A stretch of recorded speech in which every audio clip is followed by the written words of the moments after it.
Alhamdulillahi Rabbil Alamin.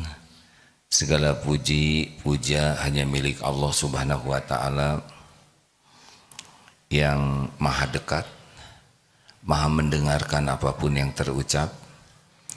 Allah yang maha tahu segala apapun yang kita pikirkan, setiap lirikan mata, setiap isi hati. Tidak ada yang tidak diketahui Allah. Allah menyaksikan segala-gala yang kita lakukan, tidak ada yang tersembunyi dimanapun, kapanpun. Dan setiap yang kita lakukan pasti tercatat, ada balasannya, tidak tertukar. Setiap kebaikan akan kembali kepada pembuatnya, setiap keburukan akan kembali kepada pelakunya. Tidak ada satupun yang meleset, tertukar. Kita akan memikul apa yang kita perbuat. In ahsantum, ahsantum li anfusikum, wa in asatum falaha. Allahumma sholli ala sayyidina Muhammad wa ala alihi wa ashabihi ajma'in. Bapak Ibu yang baik dan adik-adik para santri, hidup ini sepenuhnya adalah ujian. Sepenuhnya adalah ujian. Kesuksesan adalah ketakwaan.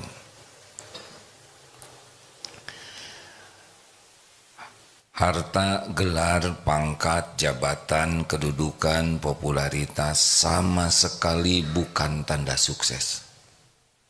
Kalau seseorang kaya bukan sukses. Orang punya gelar sepanjang apapun bukan sukses. Orang punya jabatan setinggi apapun bukan sukses. Sukses itu kalau pemberian Allah membuat kita semakin bertakwa kepada Allah. Diberi harta dan kekayaannya membuat dekat dengan Allah. Diberi jabatan dan jabatannya membuat semakin takwa. Diberi gelar, gelarnya membuat semakin takwa. Itulah orang yang berhasil dalam hidup ini. Karena orang yang sukses dalam pandangan Islam adalah inna akramakum indallahi atqakum. Yang paling mulia di antaramu di sisi Allah adalah yang paling bertakwa. Maaf. Apa itu bertakwa? Orang yang takwa adalah orang yang paling yakin kepada Allah dan berbuah kepatuhan kepada perintah Allah dan kesungguhan untuk meninggalkan apa yang Allah tidak suka. Jadi semakin yakin hatinya, semakin bersemangat melakukan apa saja yang Allah sukai, dan semakin bisa menghindarkan diri, menjauhi dari apa yang Allah tidak suka, itu semakin takwa. Salah satu ciri ketakwaan dalam hadis Imam Tirmizi, derajatnya hasan, tapi dalam penjelasan Al-Albani ini disebut hadis sahih. Min husni islamil mar'i tarkuhu ma la ya'ni. Di antara ciri kualitas keislaman seseorang meninggalkan hal-hal yang tidak ada manfaatnya. Jadi salah satu yang membuat seseorang itu mendekati ketakwaan di antaranya adalah kemampuan untuk meninggalkan, menjauhi hal-hal yang tidak ada manfaat atau yang sia-sia. Bapak Ibu yang baik, hidup ini sepenuhnya ujian. Ujian itu mudah atau susah, kata kuncinya adalah semakin takwa atau tidak. Karena Allah sudah janji, wa may yattaqillaha yaj'al lahu makhrajan. Barang siapa yang bertakwa, baginya jalan keluar. Persoalan apa saja, semua persoalan yang kita hadapi Allah sudah tahu. dan terjadi pun dengan izin Allah. Dan yang paling menguasai solusi hanya Allah. Tidak ada pertolongan selain dari Allah. Kalau Allah mudahkan, mudah. Kalau Allah tidak tolong, pasti susah. Tidak ada persoalan yang rumit bagi Allah Subhanahu wa taala. Semuanya ada dalam kekuasaan Allah. Jadi masalah terbesar dalam hidup kita bukan masalah hidup, bukan masalah keuangan, bukan masalah keluarga, bukan masalah anak-anak, bukan masalah kesehatan, bukan itu masalah terbesar dalam hidup kita. Masalah hidup kita ini, kita serius tidak jadi ahli takwa, itu saja.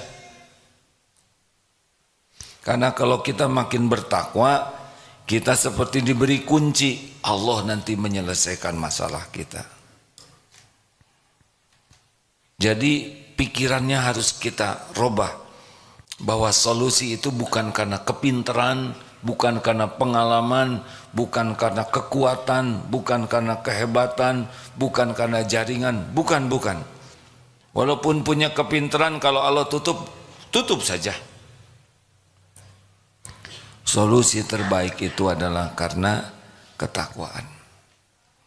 Jadi kalau Bapak ingin istri soleha, istrinya semakin soleha, apa rahasianya Pak?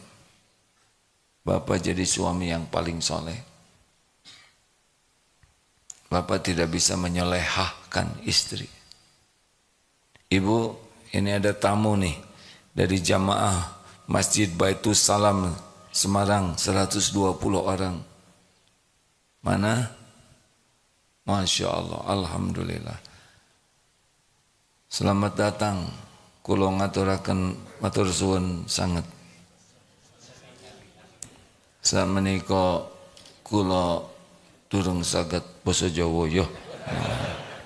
Ngaturaken minta maaf. Sia-sia.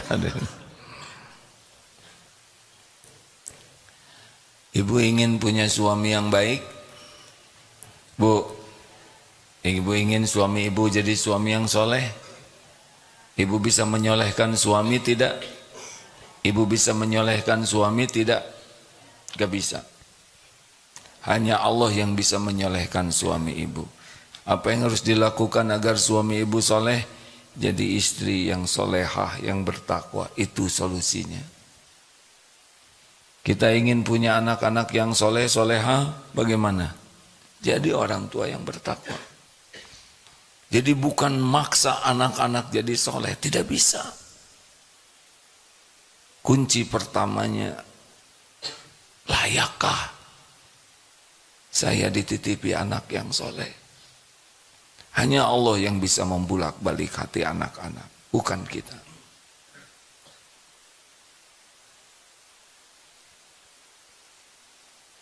Semua masalah ada dalam pengetahuan Allah. Tidak usah risau.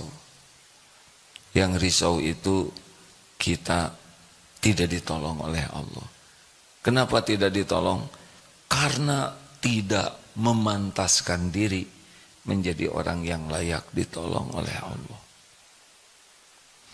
Tapi ini persoalannya rumit. Rumit itu kata kita yang bodoh. Tapi ini saya harus bayar hutang, jumlahnya banyak, ini banyak sekali. Banyak itu kata kita yang tidak punya apa-apa. Allah pemilik langit dan bumi. Berapa utang Bapak? 10 triliun, 1000 triliun, gak ada apa-apanya. Penjahat juga banyak yang dikasih lebih dari itu. Maka selalu pikiran kita tuh, saya makin takwa atau tidak? Iman saya makin kuat atau tidak? Amal soleh saya makin berkualitas atau tidak? Ada yang dililit hutang. Saya itu sudah tahajud. Saya sudah 40 rakaat minimal sehari. Ya bagus. Tapi pertanyaannya yang Allah sukai itu bukan hanya mengerjakan sholat, tapi mendirikan sholat. Bapak sudah tahu belum bedanya mengerjakan dengan mendirikan? Kalau yang mengerjakan sholat, ya asal saja sholatnya. Ada yang mengerjakan sholat tetapi Allah tidak menyukainya. Tadi waktu subuh dibaca, wawailul lil musallin alladzina hum an sholatihim sahun. Ini sholat ini penting sekali nih. Ketakwaan kita ini dari sholat kelihatannya. Salah satunya. Coba di dalam surat Al-Baqarah, alladzina yu'minuna bil ghaibi wa yuqimuna sholata wa mimma razaqnahum yunfikun. Sesudah yakin kepada yang gaib, itu ciri orang yang takwa. Alif lam mim zalikal kitabul la raiba fihi hudal lil muttaqin. Siapa? Alladzina yu'minuna bil ghaib, yaitu orang-orang yang beriman, orang yang bertakwa tuh yang beriman kepada yang gaib. Dan nah yang kedua apa? Mendirikan sholat. Yang seperti apa? Yang sholatnya lalai, yang Allah tidak suka walaupun kita sholat. Cirinya ada berapa? 6. Ini sudah sering disampaikan, tapi ini penting karena kita merasa sudah sholat. 1, cirinya berat. Kalau kita merasa malas dan berat melaksanakan sholat, ciri-ciri itu kita masih jauh dari ketakwaan dan sholatnya tidak mendatangkan pertolongan Allah. Wasta'inu bis-sabri was-shalah. Ada yang nanya, kenapa sabar dulu? Kenapa sabar dulu baru sholat? Wasta'inu bis-sabri was-shalah. Karena orang yang tidak sabar tidak bagus sholatnya. Bahkan banyak yang tidak sabar itu ya tidak sholat dia. Dan sholat khusyuk itu pasti karena sabar. Cirinya malas, berat. Tuh ciri pertama, periksa. Termasuk sholat rawatib. Biasanya berat, hanya maunya yang fardu saja. Fardu dilaksanakan, tapi sunnah-sunnah berat, tahajud berat. Ini ciri-ciri ini kurang bagus kualitas sholat. 2, riya. Ingin dilihat orang, dinilai orang. Kalau sholat kita lebih senang dinilai orang daripada dinilai Allah, ciri-ciri. 3, senang mengakhir-akhirkan, dilambat-lambatkan, tidak bersegera dalam sholat. Ini ciri-ciri nih. Karena amalan yang dicintai Allah, as-sholatu ala waqtiha. Sholat tepat pada waktunya. Kalau kita sudah terus mau di akhir-akhir, adzan berkumandang tetap ngobrol, adzan sudah selesai tetap tidak bergerak, ini ciri-ciri nih. Ada saja alasan, masakan belum beres, ini belum nyuci, belum kering, ini rapat belum tuntas, ada saja, itu udah ciri tuh. 4, cepat sholatnya tuh, ringkas, tidak ada tumanina, oh ruku, sujud, begitu saja. Padahal salah satu yang dipentingkan dalam sholat adalah tumanina, tenang. Yang keberapa? 5, sedikit ingat Allahnya. Tadi sholat bagaimana? Dibaca ayat yang agak panjang, makin lengkap lamunannya, ya. Ketika dibaca yang pendek, nah ini dia nih, benar imam nih. Makanya tadi kombinasi yang rakaat pertama panjang, karena khawatir pas rakaat kedua sudah cemas. Wah gawat nih, panjang lagi. Bukannya bahagia. Kenapa kita tidak menyukai, sebagian tidak begitu suka imam bacaannya panjang? Tahu kenapa? Karena tidak mengerti artinya. Kalau mengerti nikmat saja. Mau imam baca sepanjang apapun nikmat saja. Ini saya sudah 15 menit bicara. anteng saja begini ya. Karena apa? Karena mengerti. Berapa banyak di antara kita yang sholat dan tidak mengerti arti bacaan sholat. Benar? Bagaimana kita bisa khusyuk? Kita tidak mengerti apa yang kita baca. Kenapa kita tidak mengerti? Karena tidak mau belajar untuk mengerti. Kita puas apa adanya. Puas dengan sholat yang apa adanya. Dari dulu itu.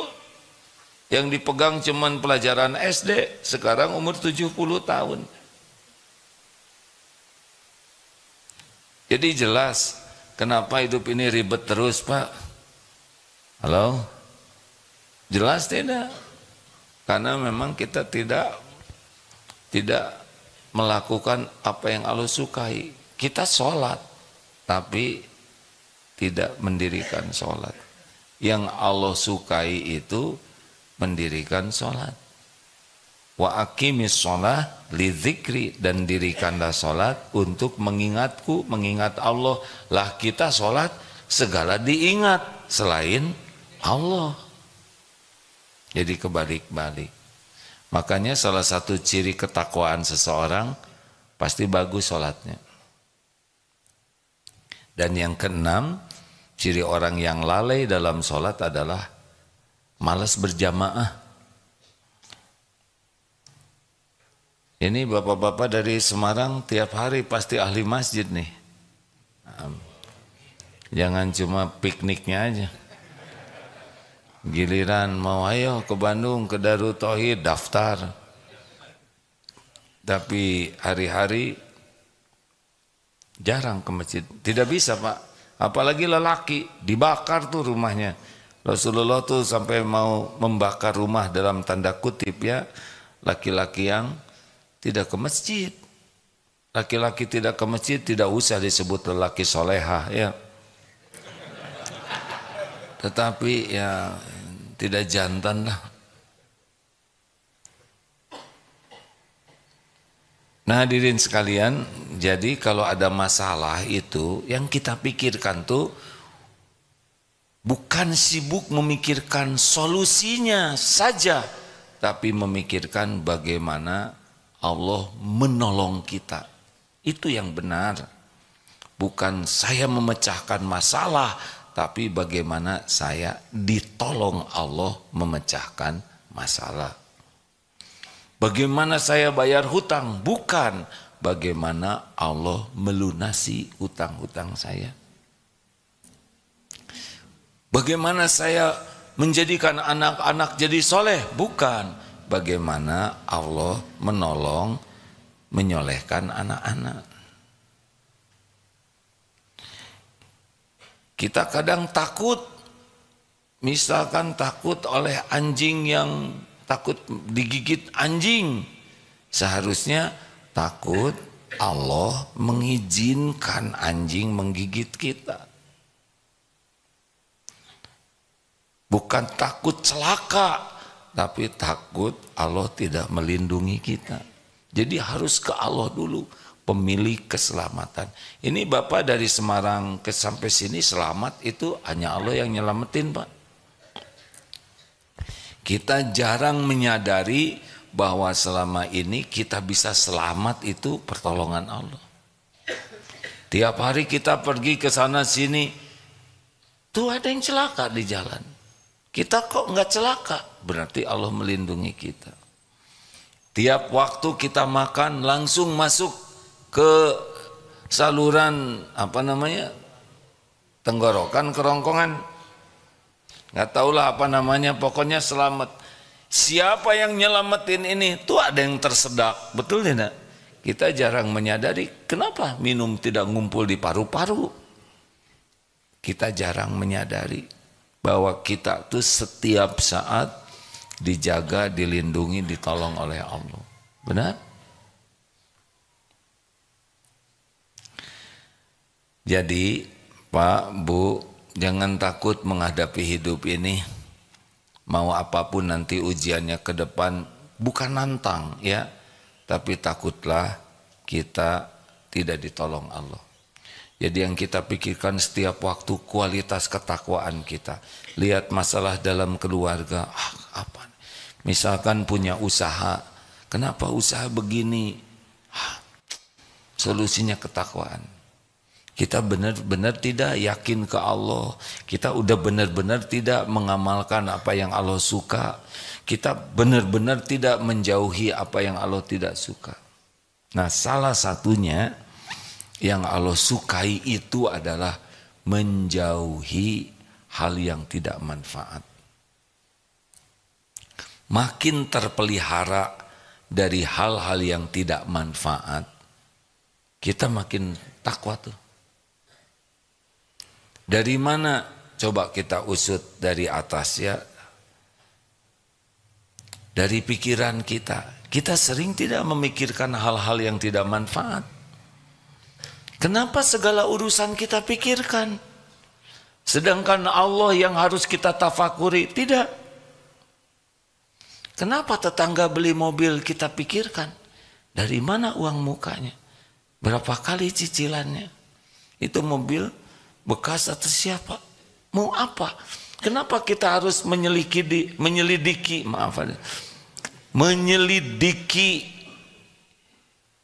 masalah-masalah orang yang bukan tanggung jawab kita?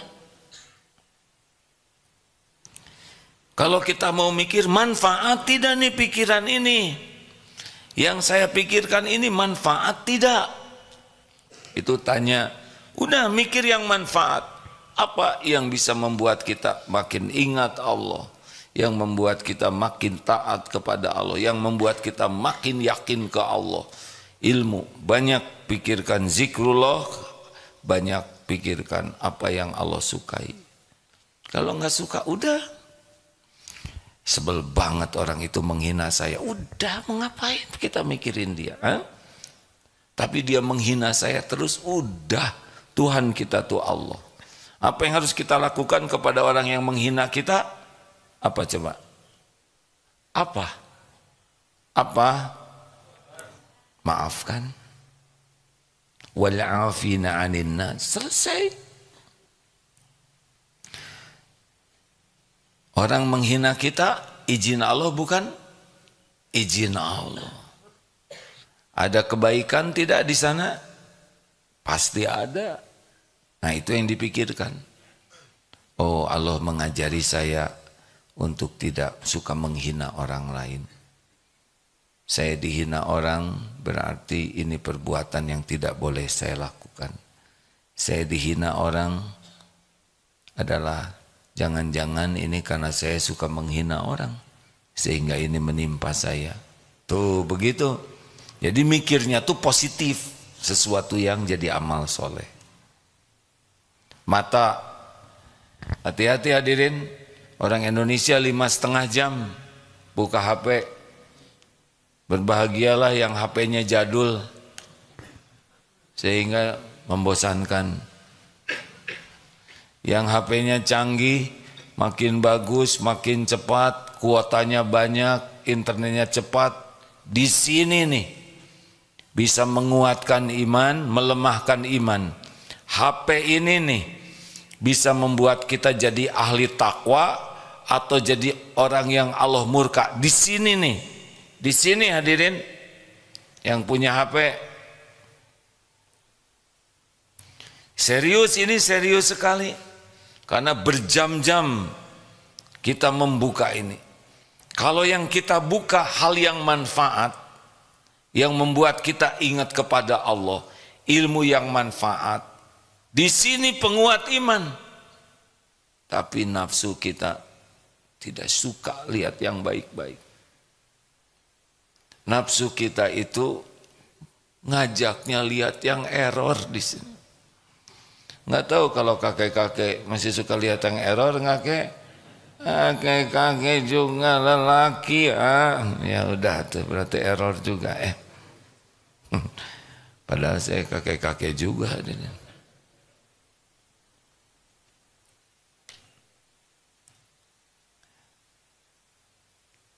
Mikir apa?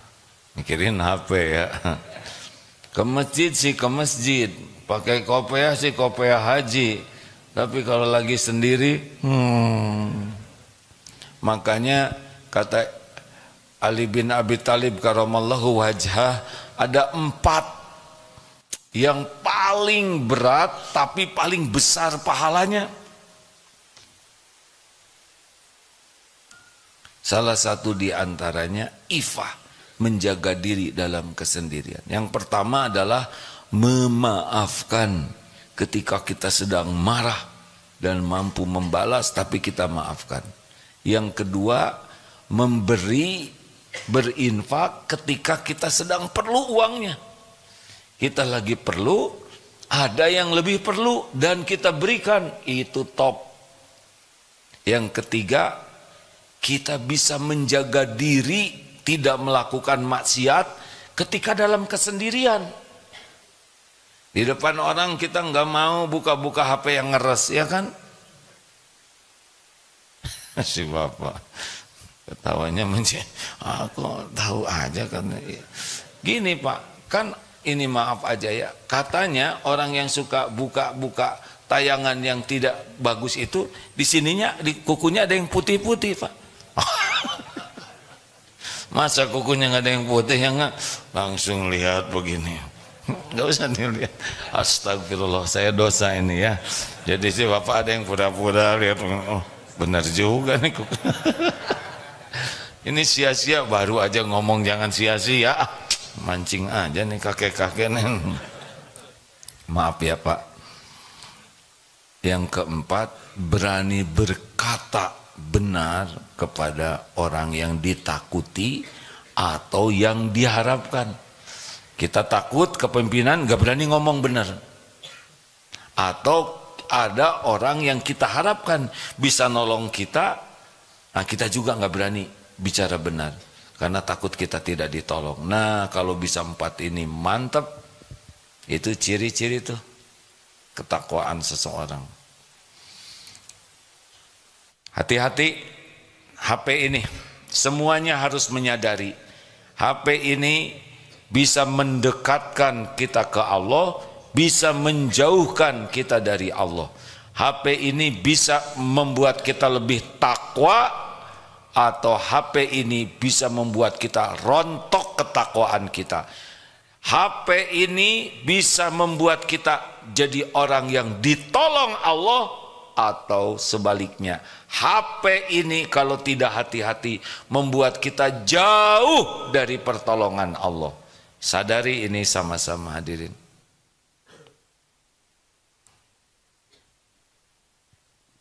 Kelihatannya semua serius ini. Kalau gitu mau saya jual, jual lah.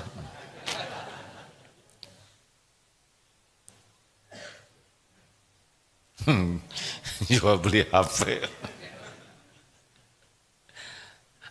Hadirin, turun dari sini telinga, sebetulnya hampir sejajar. Ini nih, ini bisa jadi penguat iman, bisa menjadi perontok iman. Telinga ini bisa membuat kita banyak dapat pertolongan Allah, atau sebaliknya. Kalau kita banyak mendengarkan maksiat, apa yang diharamkan Allah, udah jelas kita makin jauh dari pertolongan Allah. Makin tidak tenang. Jangan suka dengar gibah, karena yang mendengar dan yang berbicara sama dosanya. Jadi kalau kita dengar orang yang suka menjelek-jelekan orang lain dan kita menikmati obrolan itu, walaupun kita tidak berkata apa-apa, tapi di hati jadi itu dosanya sama. Hindari yang kita lihat dan kita dengar yang membuat kita lalai dan tidak disukai Allah. Turun lagi, lisan.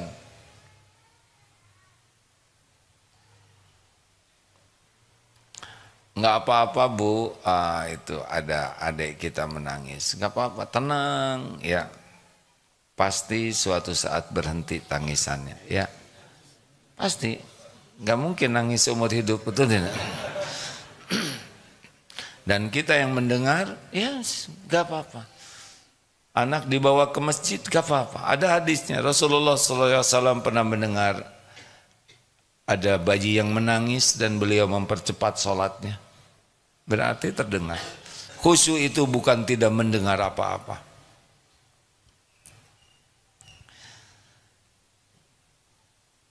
Tuh kan berhenti. Oh lagi ya nggak apa-apa. Kita juga pernah bayi, benar? Masih mending ini nangisnya di masjid, kita nangisnya di pasar. Lanjut.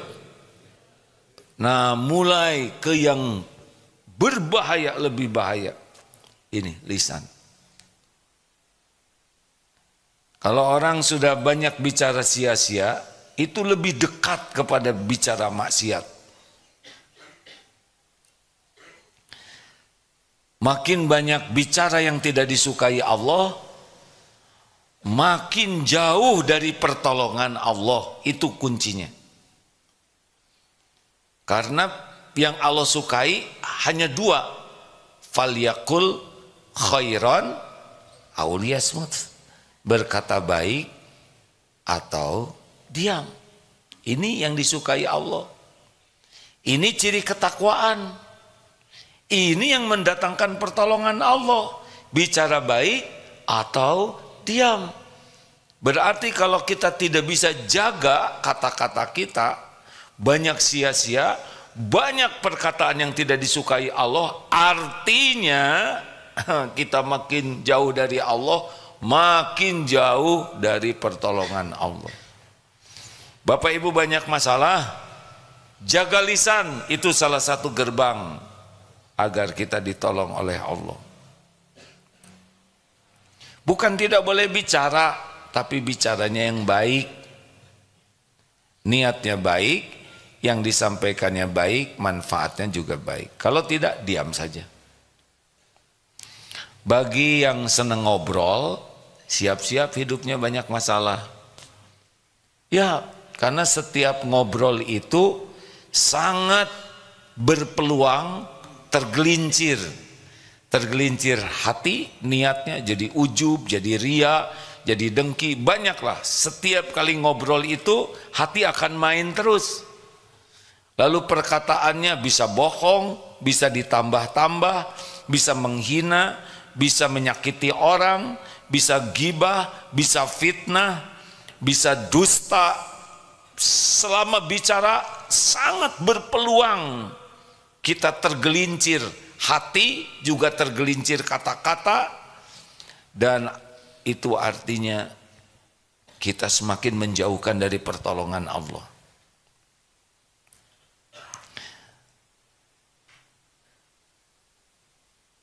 Kenapa jadi diam? Karena disuruh diam. Sepi dong, kalau diam. Ya kalau mau bicara, bicara saja.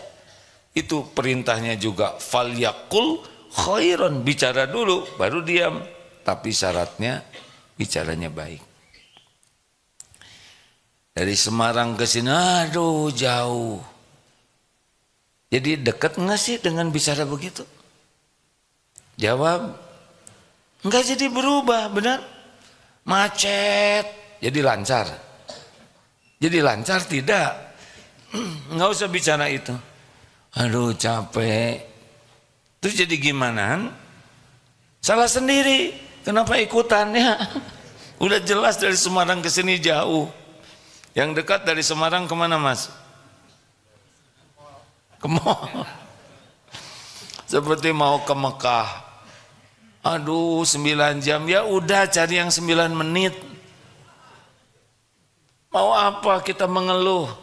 Mau apa kita mencela? Mau apa kita ngerasuloh? Memang pilihan kita mau pergi, benar? Nikmati. Capek itu penggugur dosa. Badan sakit-sakit itu penggugur dosa. Gak usah mengeluh. Tapi ya, suami saya tuh, siapa yang milih? Dulu tapi nggak kayak gini suami saya. Ibu juga dulu nggak kayak gitu, ya nggak? Udah bicara yang baik saja. Alhamdulillah. Pengen ditolong oleh Allah, jaga lisan. Jangan bicara sekuat tenaga kecuali mikir dulu. Baik tidak niatnya, benar tidak yang saya sampaikan, apa dampaknya, Allah suka atau tidak. Makin jaga lisan dan ikhlas menjaganya karena Allah yang menyuruh, insya Allah makin dekat dengan ketakwaan, makin dekat dengan pertolongan Allah. Orang-orang yang bicaranya tidak terjaga, jauh dari ketakwaan, jauh juga dari pertolongan Allah. Jadi salah satu yang membuat hidup kita menderita, tidak menjaga lisan. Kita sudah tua nih Pak, udah banyak bicara dari dulu ya kan? Nah sekarang bagian diam.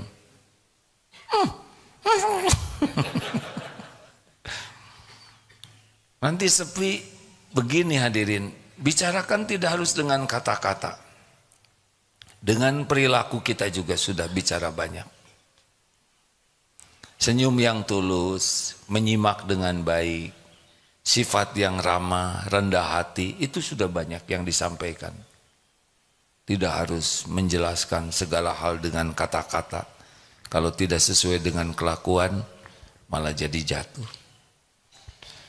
Jauhi apa yang Allah tidak suka. Jangan lakukan yang tidak ada manfaat. Ini Allah suka tidak nih yang saya lakukan. Kalau kira-kira tidak suka, udah tinggalkan saja. Waktu kita terbatas, apalagi yang sudah senior-senior, ini memang jamaahnya senior semua Pak. Yang ikut. Pensiunan, memang pensiun itu nikmat besar dari Allah. Karena jadi banyak yang lebih soleh Pak. Bukan soleh mendadak, apalagi mu'alaf katanya. Bukan, itu kata-kata yang tidak baik. Alhamdulillah diberi kesempatan untuk bisa cukup waktu memperbaiki diri, benar? Makanya kalau menjelang pensiun harusnya bahagia.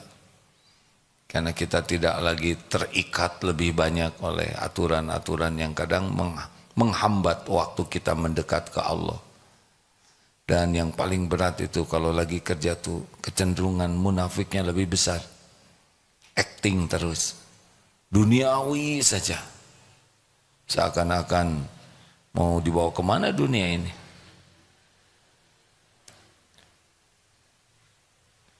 Bagaimana bapak-bapak pensiunan, rezeki masih ada tidak? Masih Pak? Alhamdulillah. Bagus, dulu takut pensiun, ya sekarang nggak takut lagi kan, karena udah jadi pensiun.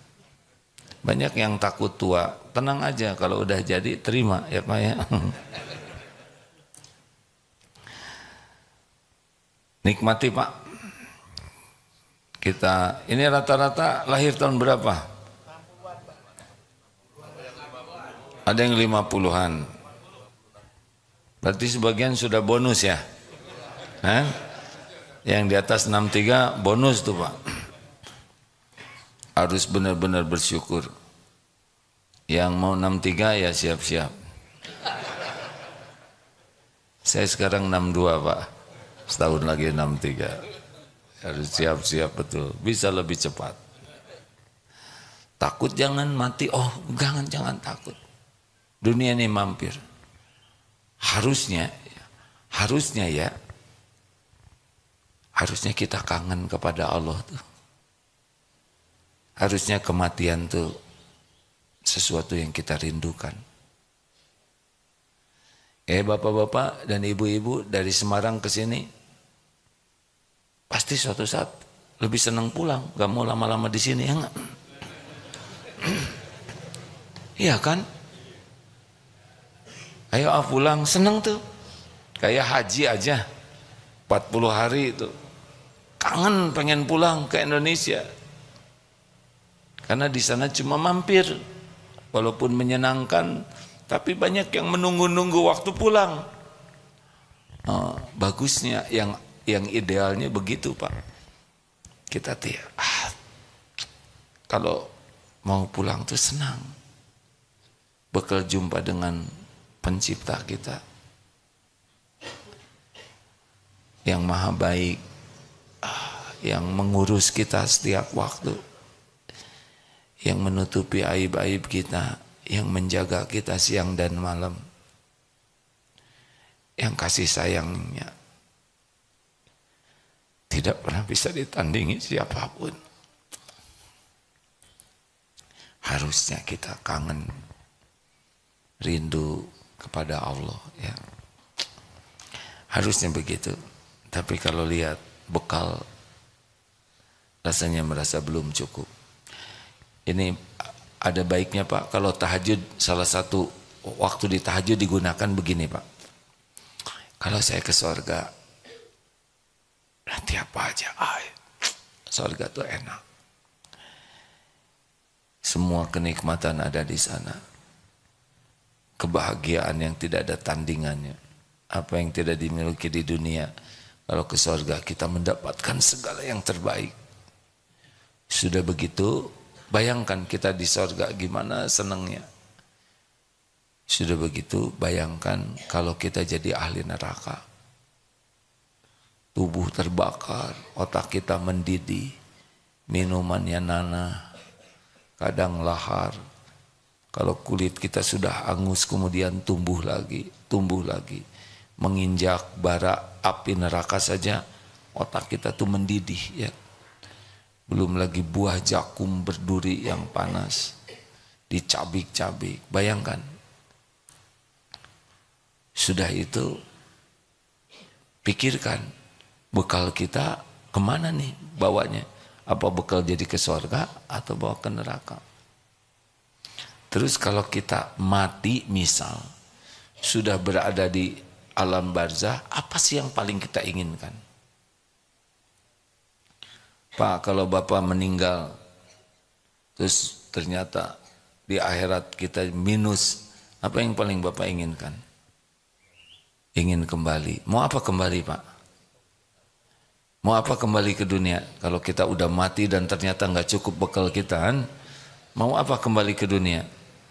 Mau beramal. Nah sekarang belum mati, ya udah beramal sekarang. Kenapa harus nunggu mati dulu mau kembali? Ini serius, hadirin. Kalau kita mikir nih, mati kemudian kita nggak cukup bekal, kita masuk neraka, na'udzubillah. Apa yang kita inginkan? Ingin kembali ke dunia. Mau apa? Mau memperbanyak amal. Nah sekarang belum mati. Bukankah sekarang waktunya beramal? Benar? Ini adik-adik banyak loh yang mati muda, ya. Jangan nunggu 63 kan. Ada yang 25, 27. Ada berapa usia sekarang? Ada yang 24. Malah 23,5 deh, ya. Demikian, alhamdulillah. Jauhi kesia-siaan. Sibuk saja dengan apa yang Allah suka. Sekuat tenaga, apa yang Allah tidak suka, udah tinggalkan aja lah. Tapi gimana? Jangan gimana-gimana. Mau tidak ditolong Allah. Kalau mau ditolong Allah, ya udah jangan cari penyakit. Setiap dosa itu beban. Setiap kali kita melakukan dosa, kayak naruh beban di sini. Dan kecenderungannya kalau kita melakukan dosa dan maksiat, itu akan melakukan dosa lainnya. Berseri. Dan itu makin nekan ke hati kita tuh. Makin gelisah, makin tidak tenang. Kalau kita melakukan maksiat itu makin malas ibadah.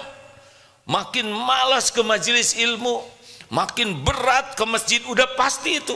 Kalau kita maksiat itu makin malas ibadah, makin malas nyari ilmu, makin malas ketemu orang-orang baik, maunya ketemu dengan ahli maksiat lagi, ahli yang menyia-nyiakan kehidupan terus, dan makin jauh, makin berat, makin tidak tenang, makin nyesek hidup ini. Persoalan kecil saja jadi masalah besar. Gak ada bahagianya, gak ada bahagia. Tidak ada bahagia dalam dosa, tidak ada bahagia dalam maksiat, tidak ada.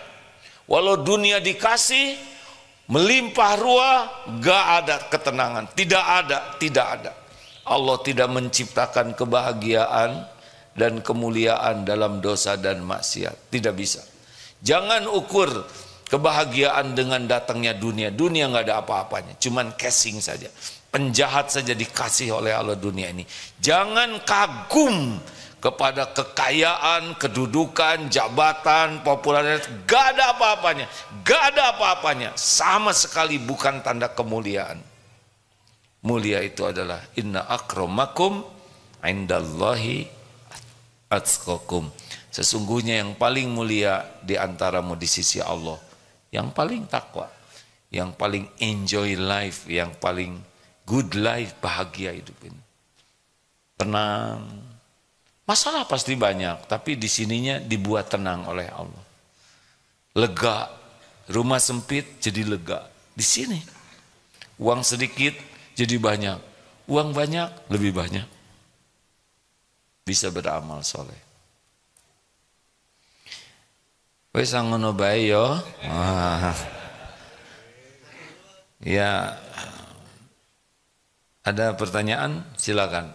Ada 12 menit. 1, 2, ibu-ibu adakah? Sebentar, silakan. Baiknya kalau sudah pertanyaan, mikrofon sudah siap. Dek. Jadi sebaiknya dilihat dulu yang ngacung. Nah gitu ya. Alhamdulillah. Bismillah. Mau gimana? Apa? Mau tahu tips gimana caranya kita berdoa, terus kita tuh yakin meskipun itu doa keinginan dunia, kita tuh yakin bahwa Allah tuh mengabulkan, dan sebelum kita meninggal tuh kita pengen banget terkabul doa itu tuh. Mau apa? Jika saya melihat kondisi sekarang, pengen memberangkatkan umroh, kemudian membarengi umroh gitu. Terpikir tuh gak bakal mungkin gitu, dan sebelum mati gak bakal mungkin tuh gimana? Dengan kondisi keuangan ataupun ilmu gitu. Jadi gak mungkin. Nah itu yang gak akan terjadi itu deh. Ingin karena meyakinkan gitu. Ana inda zanni abdi bi. Aku sesuai prasangka hambaku. Ingin yakin? Ada udah berapa tahun hidup? 27. 27. Rezeki dicukupi terus? Kan? Cukupi. Apa yang kurang dari Allah? Pernah Allah nggak ngurus sehari saja? Tidak pernah. Diurus terus. Apa yang kurang dari Allah selama ini? Ada yang kurang nggak dari Allah? Tidak ada. Tidak ada. 27 tahun hidup diurus oleh Allah, masa masih curiga? Kalau yang tadi keinginan dunia itu gimana? Pengen apa dunianya? Umrohnya itu. Bukan pengen dunia itu. Kecuali umroh untuk diekspos, untuk jadi konten, ya, untuk mendatangkan iklan, itu dunia. Itu umroh itu ibadah. Kenapa menyebut dunia? Mintalah ke Allah. Semua yang umroh juga Allah yang undang. Dan sebagian besar yang umroh itu tidak, syariatnya tidak ngongkos sendiri deh. Saya jadi saksi. Satu bis misalkan 45 orang, paling yang bayar sendiri itu 10. Selebihnya nggak bayar sendiri. Syariat ya ini ya. Kalau hakikatnya semua diongkosin Allah. Paling yang bayar sendiri itu 10 deh.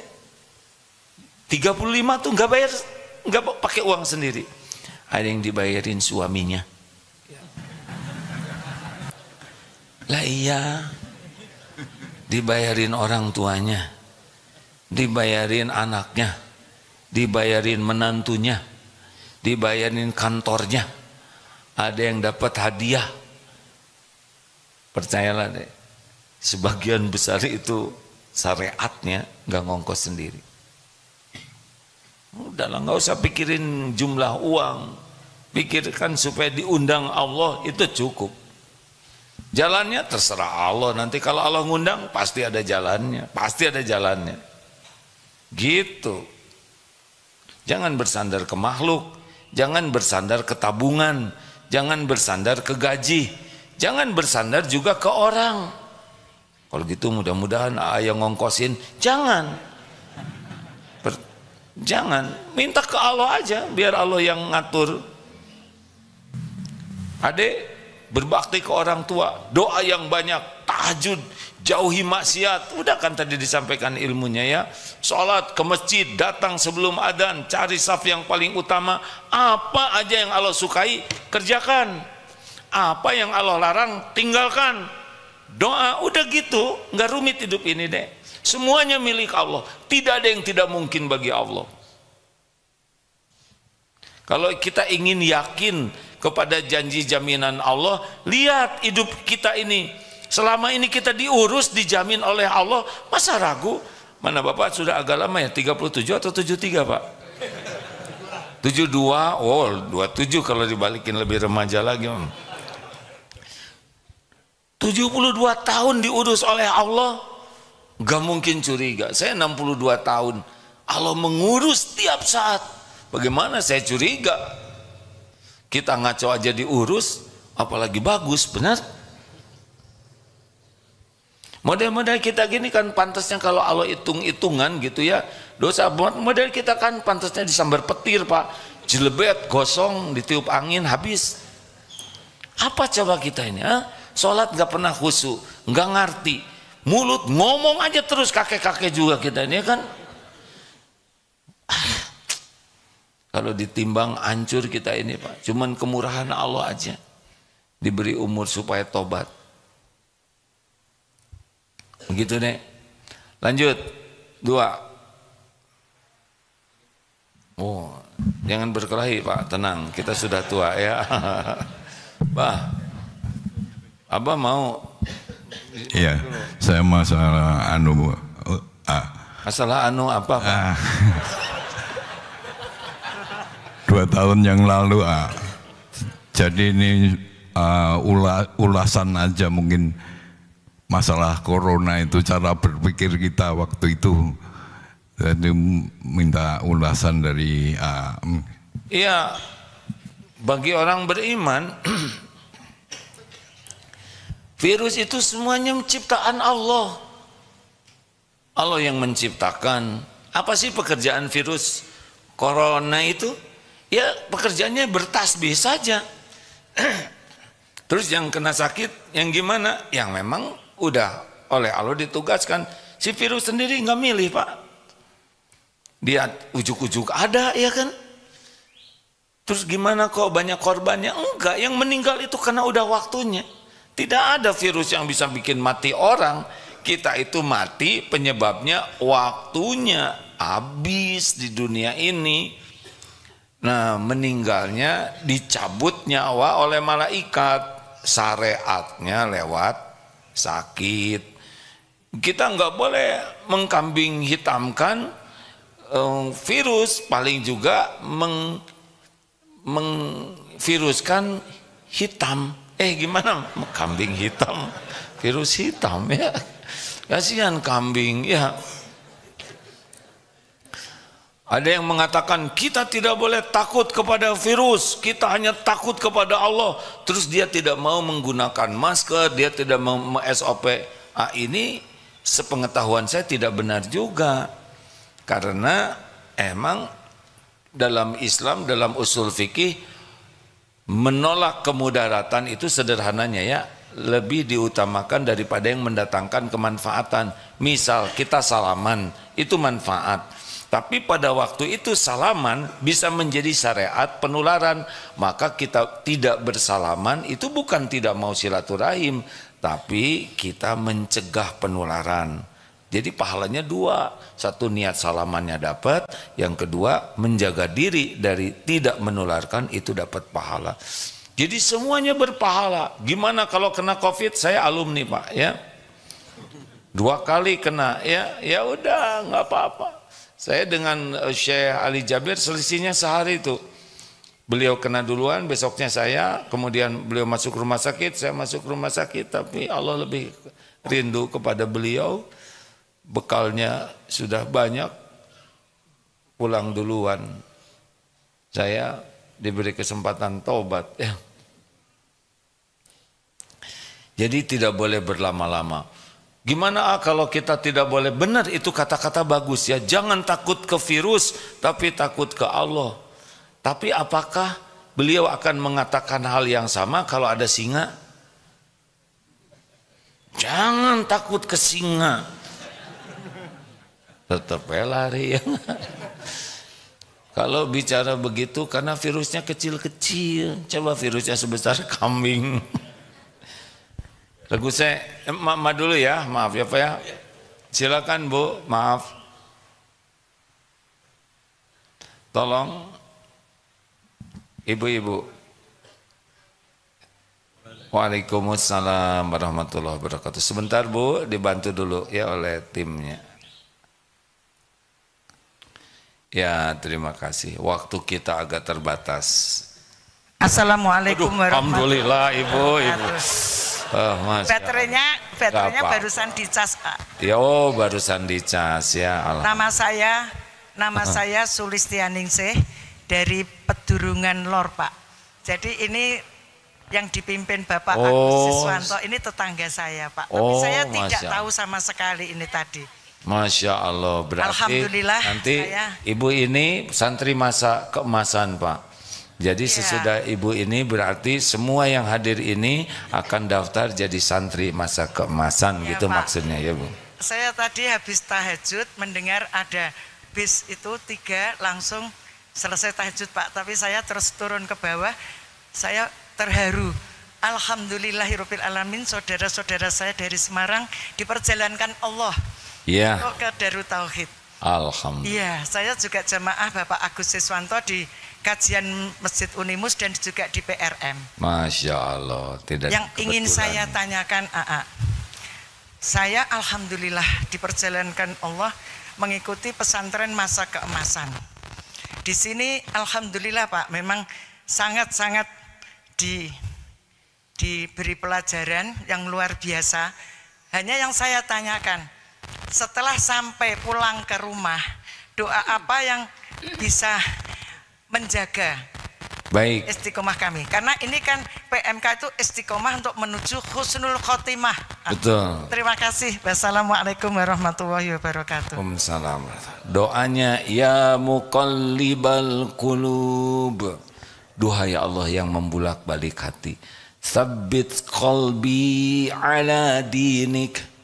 Tetapkan hati ini dalam agamamu. Itu adalah doa yang paling sering dibacakan oleh Rasulullah SAW dan paling jarang dibaca oleh kita. Ya, benar. Kita doanya Rabbana atina fid dunya hasanah terus ya. Tidak apa-apa doa itu dibaca baik, tapi jangan tinggalkan ya muqallibal qulub sabbit qalbi ala dinik. Itu diantara doanya. Dan satu lagi, Rabbana la tuzigh qulubana ba'da id hadaitana wa hab lana min ladunka rahmah innaka antal wahhab. Ini supaya tidak dicabut sesudah Allah ngasih hidayah. Harus minta. Istiqomah itu hanya datang dari Allah. Minta kepada Allah, ya Allahumma rzuqnal istiqomah. Ya Allah, rizkikan kepada kami